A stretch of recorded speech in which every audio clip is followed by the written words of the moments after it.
bugungi uchrashuvdan so'ng matbuot anjumanining birinchi qismida mehmonlar bosh murabbiy Mirjalol Qosimov ishtirok etadi.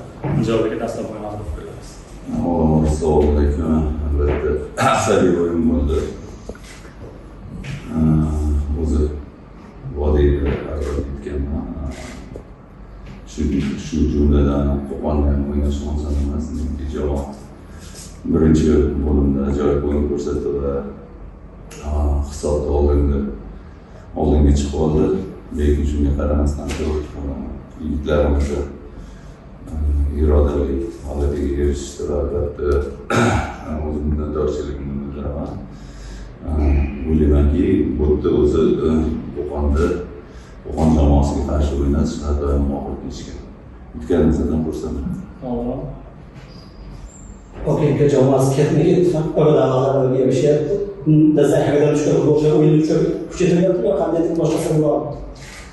Boshqa sir yo'q. Hamma maqsadi maydonga chiqqan o'yinchilarim olamor chiroyli o'yin ko'rsatish uchun o'ynash. Albatta har bitta shogirdlarni o'yinga o'z hissasini qo'shish sir yo'q. O'tiruv sizga savolim shundayki, o'zbek futbolida hakamlar saviyasini oshirish maqsadida yaxshi kurslar ochib, o'sha kurslarga futbol karyerasini tugatgan futbolchilarni jalb qilib, o'shalardan hakamlik tayyorlasak yaxshi bo'lmaydi. Mana masalan, Nikita Mustafa futbol o'ynamagan, Rustam Rusuli futbol o'ynamagan, Askar Najafaliyev o'ynamagan. Va futbolchilar o'zi qanday travmalarni qat'iy yetib biladi, shu qanday qaraysiz, shu karyerasini tugatgan futbolchilardan sudya tayyorlab chiqarsak foyda bo'ladimi o'zbekga? Yo'q, endi savolingiz uchun rahmat. Menimcha O'zbekistonda futbol o'ynamagan erkak kishi bo'lmasa kerak, inson. Hamma o'ynagan, lekin ayrim sabablarga ko'ra futbolda o'sha jarohatlanma bu narsalar baribir shkolalarga borish kerak, qatnashishgan, to'g'risini aytish kerak. O'ylaymanki hozir eshitishimga qaraganda sudyalarning ham akademiyasi ochilgan, undan qadam tashlanmoqda. Bu kelajakda baribir o'z samarasini beradi, yaxshi hakamlashadi. Endi bilmadim qaysi sababdan aytyapsiz saviyasida o'zi hakam o'yinni olib borayotganda o'yin tizimini buzish kerak emasda. Shu endi bu uchun o'zini rahbarlari bor, komiteti bor, sudyalarni nazorat qiladigan ustozlari bor, o'rgatishadi. Endi baribir bilan istojon aytaman, har doim nima deydi, hamma xato qiladi bu hayotda, Parvardigordan boshqa.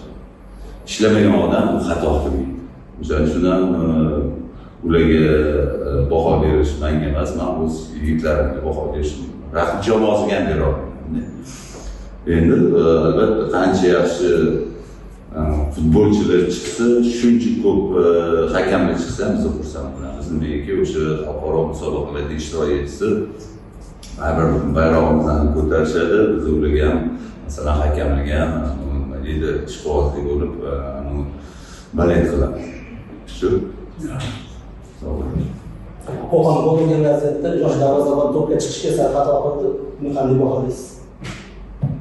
Mana shu o'yinlar orqali toblanib boradi. Hozir mana aytib turgan narsam har bir inson xato qiladi. Masalan, oldin ham xato qildi. Bir-ikki vaziyatda o'sha himoyachilarni straxovka qilish kerak edi.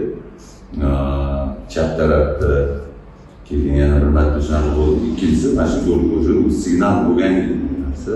Lekin aytayotganimdek, o'sha darvozabonlar ham xato qilishga haqqi bor.